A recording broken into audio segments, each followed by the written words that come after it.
Hey, what's up? I'm Fanboy Philly, and once again, welcome back to Fanboy Philly Reviews. Today's movie is Dungeons and Dragons: Honor Among Thieves. I've been wanting to watch this movie for a while now, and finally decided to quit putting it off and just sit down and watch it now that I'm doing this show. I've always been a fan of fantasy films for as long as I can remember.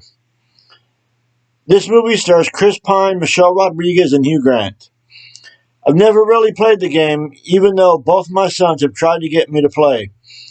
I just don't have the mindset or the attention span for it. My oldest son Chris plays in a game every Saturday night with a group of friends, so I have a vague working knowledge of the D&D world, and I've also learned some things watching Stranger Things. I did, however, watch the cartoon back in the 80s and was a really big fan of it.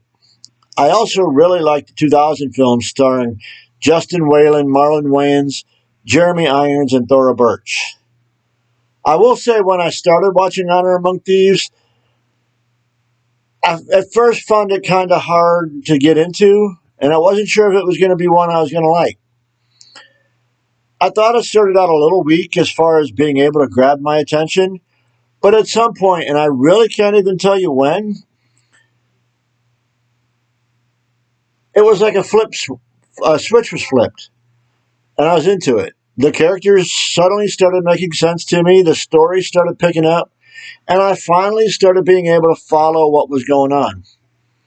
I started recognizing all the classes my sons had told me about in the D&D world: thieves, druids, barbarians, sorcerers, paladins, so on and so forth. I also started recognizing the choices the group were facing as they approached each scenario, which I knew was part of the D&D world.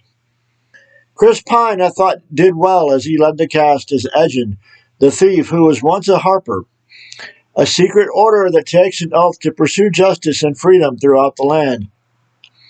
He breaks his oath when his wife is murdered by the Thayans, an evil group led by Saz Tam and his red sorcerers. Edgin then must raise his baby daughter on his own until he meets Holga, played by Michelle Rodriguez, a barbarian woman who has lost her home and husband as they turned her away. Holga and Edgin become like brother and sister as they start to raise baby Kira. They then turn to a life of thievery, teaming up with Forge, played by Grant, who is a con man, and Simon, the sorcerer, as well as another sorcerer named Safina. Together they all go on a heist for a treasure, and Edgin only agrees because he wants a tablet that can bring back the dead so he can resurrect his wife for his daughter. The heist goes terribly wrong, and Edgin and Holga are caught and imprisoned, and Edgin begins to tell their story to the parole board prior to escaping before being granted their release. Then they travel to Neverwinter to find Forge, who is entrusted with the care of Edgin's daughter, Kira. They find that Forge has become the Lord of Neverwinter, and at his right hand is Safina, the sorcerer responsible for getting them caught in the first place.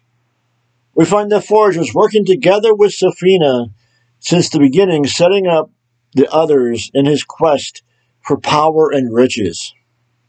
He has now turned Kira against Edgin, making her believe he doesn't care about her. He then says Edgin and Holga to be executed, and they escape. They begin to search for Simon, and together they build a small team to break into the palace to steal Forge's treasure and win back Kira, and also get the tablet to try and bring once again to bring back his wife. For this new team, they find Doric, a shape-shifting druid played by Sophia Lillis, played by young Beverly Marsh, or who played young Beverly Marsh in the remake of Stephen King's It. This band of misfits embark on their quest and find that the treasure room is behind a door that is guarded by an ancient magic, and they need the Helmet of Disjunction. To track down this helmet, they have to go to Holga's home village, and Simon has to use a spell to wake her ancestors so they can ask them 5 questions each, which leads to a humorous series of errors, which then leads them to Zinc, a Thayan noble paladin known for her heroic nature, who takes them to the helmet. Together they face magic spells, dragons, the undead warrior Saztam, and the red sorcerers. However, the biggest threat of them all is self-doubt. The action scenes in the movie are not overdone, but well done, and in the essence of the story being told. From the scenes in the crevice in the ground to the scene in the woods where they are trying to get the mirror with the portal into the carriage of treasure, headed to the vault of the palace. Each of these action scenes are integral to the story. As I was watching the movie, I'm glad I was streaming it. Because in the scene where they were playing the game, they run past the cage with prisoners. And I thought I noticed something interesting. And when I ran it back, I was right. The prisoners in the cage were a throwback to the characters of Dungeons and Dragons cartoon that I watched in the 80s. The evolution of the characters was fun seeing the progression through the story. However, to me it seemed that through most of the movie, Chris Pine was doing an impression of Ryan Reynolds with his character delivery. The ending of the movie I thought was good. A little bit predictable, but still good. I liked the way they moved into it and just let it happen. If you haven't seen it yet, I would recommend giving it a try. It's one that is not for everyone. I liked it as a whole.